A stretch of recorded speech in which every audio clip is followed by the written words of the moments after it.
வணக்கம். மோடியினுடைய குஜராத்தில் இருக்கக்கூடிய காவல்துறை ஒரு திட்டத்தை அமல்படுத்தி இருக்கிறார்கள். இந்த பயங்கரமான திட்டத்தை கேள்விப்பட்ட இந்தியாவில் இருக்கக்கூடிய மனித உரிமை அமைப்புகள் ஒன்றாக சேர்ந்து இன்றைக்கு மோடி, அமித்ஷா, ஆர்எஸ்எஸ்காரர்களை எதிர்ப்பதற்கு களத்தில் வந்திருக்கிறார்கள். அப்படி என்ன ஒரு பயங்கரமான திட்டம்?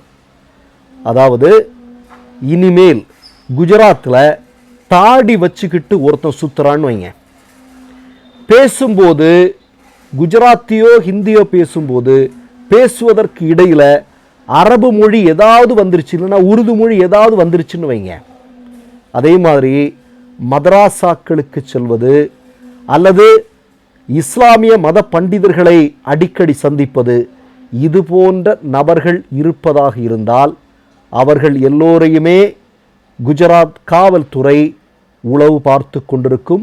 தக்க நேரம் பார்த்து அவர்களை சிறையில் அடைக்கும். என்னப்பா தாடி வைக்கிறது பெரிய தப்பா? இப்போ சீக்கியர்கள் கூட தாடி வைக்கிறாங்க. ஸோ நான் கூட தாடி வைப்பேன், எல்லாரும் தான் தாடி வைப்பாங்க. இந்தியாவில் எல்லாருமே தாடி வைப்பாங்க. தாடி வச்ச சாமி கூட இருக்குது இல்லையா? இப்போ உங்களுக்கெல்லாம் நிறைய சாமிகள் வந்து தாடி வச்சுருக்கிறாங்க. அதெல்லாம் நம்ம பார்த்துருக்கோம். நிறைய முனிவர்கள் தாடி வச்சுருக்கிறாங்க. தாடி வச்சவங்களெல்லாம் உளவு பார்ப்போம் அப்படின்னா சரி. இப்போ தூய தமிழில் என்னால் பேச முடியாது, ஒரு ஆங்கிலம் இடையில் வரலாம், ஏதாவது ஒரு மொழி வரலாம், பழக்கமுள்ள மொழிகள் உள்ளே வரலாம். இப்படி தூயமாக எந்த மொழியும் யாராலையும் பேச முடியாது. சரி, இப்போ அது பேசினாலும் உளவு பார்ப்பியா? சரி, மதராசாக்களுக்கு செல்லக்கூடாதா? அப்படி என்றால் இதற்கு பின்னால் இருக்கக்கூடிய மிகப்பெரிய ஆபத்து என்ன தெரியுமா?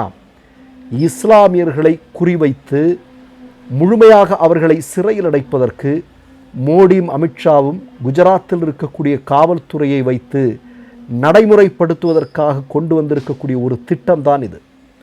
அதாவது பயங்கரவாத செயல்களுக்கு எதிராக செயல்படக்கூடியவர்கள், அந்த மனநிலையில் இருப்பவர்களை கண்டுபிடிச்சு அவர்களை சிறையில் தள்ளுறதுக்கு தான் இப்படி ஒரு திட்டத்தை கொண்டு வந்திருக்கிறோம் என்று சொல்கிறார்கள் குஜராத் காவல்துறையினர்.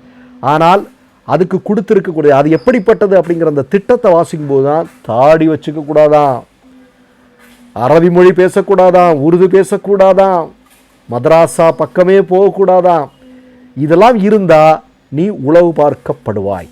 இப்போ உங்களுக்கெல்லாம் நல்லா தெரியும், குஜராத்தில் இருக்கக்கூடிய முஸ்லீம் மக்கள் இப்போ இந்தியா பாகிஸ்தான் பிரிவினையின் போது அவர்களுடைய உறவினர்கள் எல்லாமே சில பேர் பாகிஸ்தானில் இருப்பாங்க, சில பேர் வேறு வேறு நாடுகள்லாம் இருப்பாங்க. இப்போ கூடுதலாக இந்த திட்டத்தில் சேர்த்திருக்கக்கூடிய விஷயம் என்ன அப்படின்னா, ஆப்கானிஸ்தான், பாகிஸ்தான் மாதிரியான இடங்களில் உறவினர்கள் இருக்கிறாங்க இல்லையா, குஜராத்தில் இருப்பவர்களுக்கு உறவினர்கள் இருப்பாங்க இல்லையா, அவர்களை எல்லாம் உளவு பார்க்க வேண்டும் என்று சொல்லியிருக்கிறார்கள். என்னடா இது கொடுமை! இப்போ என்னுடைய உறவினர் ஒருவேளை சவுதியில் இருப்பாங்க, என்னுடைய உறவினர் அமெரிக்காவில் இருக்கிற, நான் ஃபோன் பண்ணக்கூடாதா? அப்போ குஜராத்தில் இருக்கக்கூடிய ஒரு இஸ்லாமியர் வந்து ஆப்கானிஸ்தானில் இருக்கக்கூடிய தன்னுடைய உறவினரோடோ பாகிஸ்தானில் இருக்கக்கூடிய உறவினரோடோ பேசக்கூடாதா?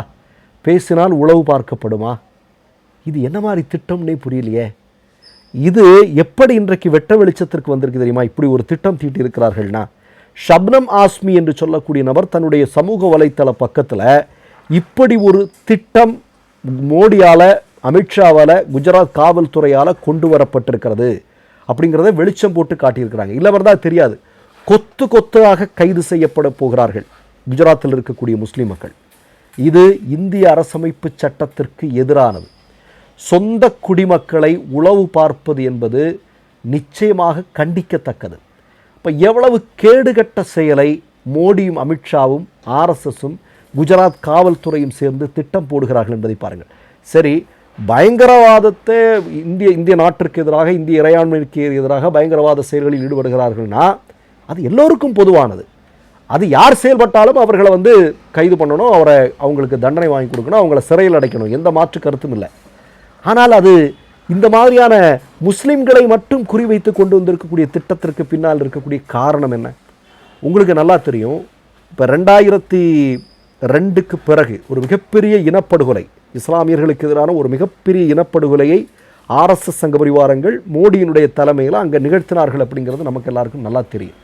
அந்த சம்பவம் நடந்ததற்கு பிறகு இன்றைக்கு நீங்கள் பார்த்தீங்க அப்படின்னா மிகப்பெரிய அளவில் அங்கே வேறு விதமான பிரச்சனைகள் எதுவும் இல்லை. ஏன்னா இஸ்லாமிய மக்கள் ஒவ்வொரு நாளும் அங்கே வாழ்வது அப்படிங்கிறதே ஒரு பெரிய சிக்கலான சூழலாக இருக்கிறது. அவர்கள் உண்டு, அவர்கள் வேலை உண்டுன்னு சொல்லி அவர்கள் வாழ்ந்து கொண்டிருக்கிறார்கள். ஆனால் அதே மீறி இடையில சின்ன சின்ன செய்திகள் வரும். தர்காவை தாக்குகிறார்கள், அதே மாதிரி இந்த பள்ளிவாசல்களை தாக்குகிறார்கள், அதே மாதிரி பிரார்த்தனைக்கு இடையூறு விதிக்கிறார்கள்ங்கிற சின்ன சின்ன சம்பவங்கள் வரும். ஆனால் இப்படி அமைதியாக இருந்தால் பாஜகவிற்கு அங்கே வேலையே இல்லை. அப்போ என்ன பண்ணணும்? ஒரு பரபரப்பை உருவாக்கணும், ஒரு கலவரத்தை உருவாக்கணும், ஒரு பிரச்சனையை உருவாக்கணும். அப்போ இதுக்கு என்ன பண்ணலாம்? அப்போ அதற்கான ஒரு திட்டம் தான் இப்போ என்ன பண்ணுறாங்கன்னா, இப்படி ஒரு விஷயத்தை கையில் எடுக்கிறாங்க. இதன் மூலம் அப்பாவி இஸ்லாமிய மக்கள், இளைஞர்கள் தெருக்களில் வந்து போராடுவாங்க. இதை வச்சு என்ன வேணாலும் பண்ணலாம். நமக்கு எல்லாருக்கும் நல்லா தெரியும் குஜராத் என்ன மாதிரியான இடம். குஜராத்தில் இன்றைக்கு நம்முடைய இந்தியாவுடைய உள்துறை அமைச்சராக இருக்கக்கூடிய அமித்ஷா அவர்கள் போலி என்கவுண்டர் தொடர்பான வழக்கில் கைது செய்யப்பட்டு சிறையில் இருந்தவர் தான் இல்லையா? ஏராளமான போலி என்கவுண்டர்கள் அங்கே நடந்தது என்பதன் பிள்ளை எத்தனை காவல்துறையை சார்ந்தவர்கள் கைது செய்யப்பட்டார்கள் அப்படிங்கிறது தெரியும். போலி என்கவுண்டர்களுக்கு அதிகமாக பாதிக்கப்பட்டது அப்பாவி இஸ்லாமிய இளைஞர்கள் அப்படிங்கிறது நமக்கு எல்லாருக்குமே நல்லா தெரியும். அப்படிப்பட்ட இடத்துல இப்போ கொண்டு வந்திருக்கக்கூடிய இந்த ஒரு திட்டம் அப்படிங்கிறது கொஞ்சம் யோசிச்சு பாருங்கள். மறைமுகமாக பல்வேறு மாநிலங்களில் இது போன்ற திட்டங்கள் கடந்த காலங்களில் இருந்ததுண்டு. இப்போ உங்களுக்கெல்லாம் நல்லா தெரியும், உத்தரப்பிரதேசத்தில் இருக்கக்கூடிய அசன்கட் என்று சொல்லக்கூடிய இடம், அந்த அசன்கட் என்று சொல்லக்கூடிய இடத்துல எப்படி கொத்து கொத்தாக இஸ்லாமிய இளைஞர்கள் கைது செய்யப்பட்டு சிறையில் அடைக்கப்பட்டார்கள் அப்படிங்கிறதெல்லாம் நம்ம கடந்த காலங்களில் நம்ம பார்த்துருக்குறோம். இப்போ என்ன அப்படின்னா, குஜராத்தில் இதை சட்டபூர்வமாகவே கொண்டு வந்திருக்கிறார்கள். இது அவர்களுடைய 2022 தேர்தல் வாக்குறுதியாக சேர்த்திருந்தார்கள். இந்தியா என்று சொல்லக்கூடிய நாடு பல்வேறு மதங்களை சார்ந்தவர்கள், பல்வேறு இனம் மொழி சார்ந்தவர்கள் வாழக்கூடிய நாடு. அதில் ஒரு குறிப்பிட்ட சமூகத்தை மட்டும் பழிவாங்குவதற்காக இப்படிப்பட்ட திட்டங்களை கொண்டு வருவது என்பது நிச்சயமாக ஏற்றுக்கொள்ளத்தக்கதல்ல என்பதற்காக இந்தியாவில் இருக்கக்கூடிய மனித உரிமை அமைப்புகள் உட்பட பல்வேறு அமைப்புகள் மோடி அமித்ஷாவினுடைய இந்த திட்டத்திற்கு எதிராக களத்தில் வந்திருக்கிறார்கள். அவர்கள் நீதிமன்றத்தை நாடவிருக்கிறார்கள். இப்போது உங்களுக்கு எல்லாம் பார்க்கணுங்க, 2014க்கு முன்னாடி வரையிலும் இஸ்லாமியர்களின் மீதான தாக்குதல் அப்படிங்கிறது நடந்துட்டு இருந்தது. அது ஆர்எஸ்எஸ் சங்க பரிவார கும்பல்கள் தொடர்ந்து செய்து கொண்டிருந்தார்கள். ஆனால் 2014க்கு பிறகு என்ன அப்படின்னா, தாக்குதல்கள் மட்டுமல்ல, அவர்கள் இந்த மண்ணில் வசிக்கவே கூடாது அப்படிங்கிறதுக்கான பல்வேறு செயல் திட்டங்கள் இங்கே வந்து உருவாக்கப்பட்டு கொண்டிருக்கிறது. இப்போ உங்களுக்கெல்லாம் தெரியும், இப்போ பல்வேறு மாநிலங்களில் எஸ்ஐஆர் செயல்படுத்தப்பட்டிருக்கிறது. அதில் அதிகமாக வாக்காளர் பட்டியலில் நீக்கம் செய்திருப்பது யாருடைய பெயர்கள்? இஸ்லாமிய மக்களுடைய பெயர்கள், அதுக்கப்புறம் கிறிஸ்தவர்களுடைய பெயர்கள், தலித் மக்களுடைய பெயர்கள். அப்போ திட்டம் போட்டு வேலை செய்கிறானுங்க. மற்றொரு நிகழ்வில் சந்திப்போம். நன்றி, வணக்கம். 3 யூடியூப் சேனல்கள் வியாபாரத்திற்கு இருக்கிறது. தேவைப்படுபவர்கள் இந்த எண்ணுக்கு தொடர்பு கொள்ளுங்கள். மை நேம் இஸ் ரெட் சேனலை சப்ஸ்கிரைப் பண்ணிக்கோங்க. அதுக்கப்புறமா பக்கத்தில் இருக்கிற ஜாயின் பட்டனை கிளிக் பண்ணீங்கன்னா ஒரு நியூ பேஜ் ஒன்று ஓப்பன் ஆகும். அதுலயும் ஜாயின் பட்டனே கிளிக் பண்ணிக்கோங்க. அதுல பாத்தீங்கன்னா credit R debit card options இருக்கு. இதுல உங்களுக்கு விசா, மாஸ்டர் கார்டு, ரிப்பே அப்படின்னு 3 ஆப்ஷன்ஸ் கொடுத்துருக்காங்க. அதுல நீங்க எந்த கார்டு சூஸ் பண்றீங்களோ அந்த கார்டோட நம்பர் என்டர் பண்ணிக்கோங்க. அப்புறமா கார்டோட வேலிடிட்டி மந்த் அண்ட் இயரை டைப் பண்ணிக்கோங்க. அடுத்தபடியா உங்க கார்டோட பின்னால சிவிசி கோடுன்னு சொல்லிட்டு 3 நம்பர்ஸ் கொடுத்துருப்பாங்க. அந்த நம்பர் இதுல என்டர் பண்ணிக்கோங்க. அப்புறமா அட்ரஸ் அண்ட் இன்ஃபர்மேஷன் என்டர் பண்ணிட்டு பைங்கிற பட்டனை கிளிக் பண்ணிக்கோங்க. ஒருவேளை உங்க கார்டு நம்பர் இன்வாலிட்னு காமிச்சிச்சுன்னா உங்க கார்டுல இன்டர்நேஷனல் யூசேஜை எனேபிள் பண்ணுங்க.